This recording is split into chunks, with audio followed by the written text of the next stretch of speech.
Alright, this is Iron Bell back again with another video. This one is going to be on the auto rifle from Season of Arrivals, part of the new arsenal. This is False Promises. It is a high impact frame, slow firing and high damage weapon, rounds per minute, 360. It comes with a variety of very tasty rolls. My particular one here is not what I would consider a god roll, but it's solid. It has the two most important perks, and that is Rampage and Killing Wind, in my opinion. Now, the other two options, Flared Magwell, Arrowhead Break, they're good stability options. If you're on controller or console, good choices. Mouse and keyboard, what you're really after is range. I want to very briefly go over a few of the stats here. Impact is 33, range is 75, that's very good. Stability is 25, and on paper that doesn't look very good. Handling 42, reload 44, very mediocre. Aim assistance 52, not very strong. Inventory size 54. Zoom is low. This is actually good and bad. It's good because the sight doesn't obscure anything. It's bad because when things get on the outside of your range, they can be a little bit small, and that impacts your accuracy as well if you don't know. Recoil though, 86. This is outstanding. And the bounce intensity is 14 and tends to go vertical. This means if you aim in the throat thereabout and let it bounce up, you're probably going to headshot. I mean, I tend to start mid-mass and just let the gun lift to the head. That's what I attempt to do. Now you see the list of options that you have available here. Some of my personal favorites would be Rampage, Unrelenting, or Swashbuckler. I do agree with this. The others are situational. My favorite perk in this pool would be Killing Wind, although Feeding Frenzy's okay, but I would take Killing Wind with any of these top three and you'd be just fine. Ricochet rounds will help your stability, a little bit on your range. Flared Magwell, you see I'm getting 5 on stability and 15 on reload. That's kind of important on an auto rifle typically.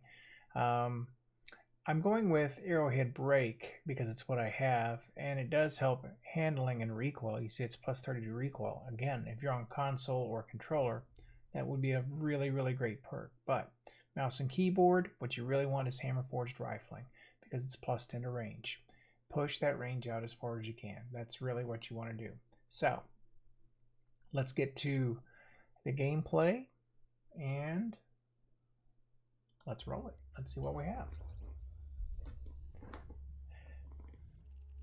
And actually, I think what I might do is I might advance this a little bit to keep the video length down. This is your right here. You can see what my perks are, of course. I've already shown you this, so I'm going to skip by this. And let's get into the gameplay. Now, what I found was that on red bars or under team shooting situations, this is actually a very outstanding gun.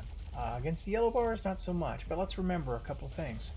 I'm playing Titan right now, and I've got line rampants on, but I have no mods that would help me kill Hive or Nightmares slotted up because I'm basically still trying to raise my power level and my light level, and I'm just taking whatever I have and slapping it on. So I've not done any builds yet.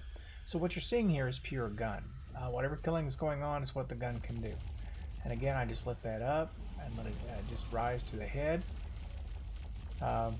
After you get a couple of kills, of course you get the short burst of ramped up killing power. However, one mistake I did make with the loadout, I will change tomorrow, is I've got a backup mag on it, and I probably should be running a Rampage spec on that. And I don't know why I didn't. I mean, the gun came with a backup mag, and I just kind of stuck with it. And it's probably a mistake. But you see, with the red bars here, this is actually, it just munches right through it. You know, another option I could have gone with is I could have put a major spec on it, and that would help. Now, one side note here that I would point out is that I've been on mouse and keyboard now exclusively for 4 or 5 weeks. It's something like that. I think it might just be 4 weeks. I've got a keypad controller, and I've mentioned this in several videos already.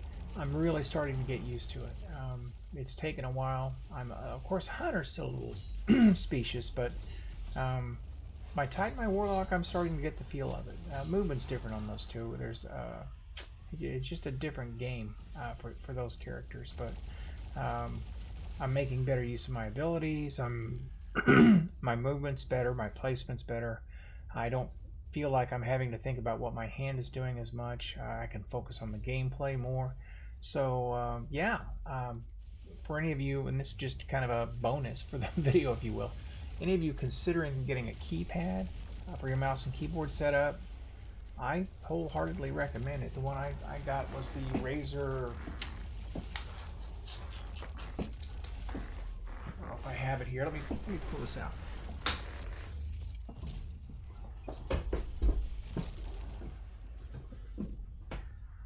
Yeah. The Razer Tartarus. I do recommend it. Do. That is a 10 out of 10 as far as I'm concerned. And, you know, I'm still not completely done getting it mapped the way I want, but it's getting close. All right, so back to the gameplay. I'm going to try to lead with a grenade, a suppressor grenade. That's one of the reasons I went with the Void. Because at least it contains that ogre for a bit, and he's the primary target as far as I'm concerned. We get him down. And eventually, I just decided to clear out this group. It just tends to be the way to go. So, am I giving up on the auto rifle? No, but is the auto rifle really suited for this? Not so much. That's where that short zoom, by the way, comes into play, because you'll notice that I was right up in his grill, and he still was easy to track, relatively speaking, for an AR anyway. All right, so looking good, looking good. But you see, it's really not taking him down. And so, in that case, I'm going to finish off with a sword. But to be fair, the nightmares are some of the hardest enemies that you're going to face in a nightmare hunt. And without having a nightmare breaker mod on, you know, of course it's harder to do. But ultimately, I do have two auto rifles with me. I have a Gnawing Hunger, and I have, of course, this auto rifle here, False Promises. And in this first phase, where the enemies are unshielded, this does okay against all enemies. And you notice here that it drops these guys fairly quickly. Now I've got my buff, and for a while there I'm doing over 1,000. Now I'm still aiming a little bit low, but he's moving quite a bit, and I'm just trying to make sure I keep fire on him, and we're team firing. So the problem comes, though, when the next wave of enemies spawn, and they have shields. They have solar shields, and then this gun just doesn't cut it. It doesn't peel through the shields fast enough, but it's a kinetic, and what do you expect? So I switched to the Gnawing Hunger, and I think that's where I finish out. And I wasn't going to include that, and at the time I was thinking, well, what am I doing? And then it occurred to me that it's a good side-by-side comparison, and you'll see that I make an attempt to do this, and it's really just not done a very good job. And the clip is relatively low, and you know what? I mean, this just, even though it's Void, it does do elemental damage, so it will cut through. And also, my gosh, what's not to love about Gnawing Hunger? And I've never met a Gnawing Hunger I didn't like. You know, this has been a well-kept secret for me. All right, so another suppressor grenade. It does the trick, strips the shields, and we'll just melee that guy down. And I just hang with the Gnawing Hunger from this point on. And I'm conscious of it when I do it, by the way. But I want that comparison. All right, so I'm starting to get cocky. And you see I'm hitting a steady 901 to the head there, and it really is so easy with Gnawing Hunger to do that. But here we go. Peel these guys down real quick. And by the way, the thing about this Gnawing Hunger, I think I had Grenadier on it. And that brings my grenade back fairly quickly. Excellent reason to run that. Alright, so I'm going to take down the last of the important acolytes, and then I get cocky. I get a little damage on me here, I step into the mist, and instead of getting out of there or popping a shield, I decide to hang in there and toss a blade. You know, and that death was 100% my fault, 100% avoidable. Fortunately, I had Blueberry teammates that were willing to get in there and help. I'm going to take him down to a sliver, and you know, you'll know if you play this enough that you can't beat it. It's always going to survive that last sliver. So what I'm going to do here is I'm going to put up a wall and slow down that nonsense, and then I think, okay, well, I'm going to put a bubble right up here. That'll bring everything to us. We'll be protected. We can kill the nightmares, and then we're going to be able to take her down. So I go up and sword this guy down. The second I do, she's unshielded, and I think my teammates just take the sliver. And there you go.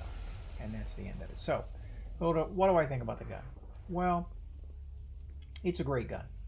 It's a good 8.5 out of 10 for PvP or PvE. Now, tomorrow I'll try to take that into PvP and maybe make another video out of that. And I understand some of the gun limitation will be me. It won't be the gun itself. So, but for PvE, 8.5 out of 10 easy.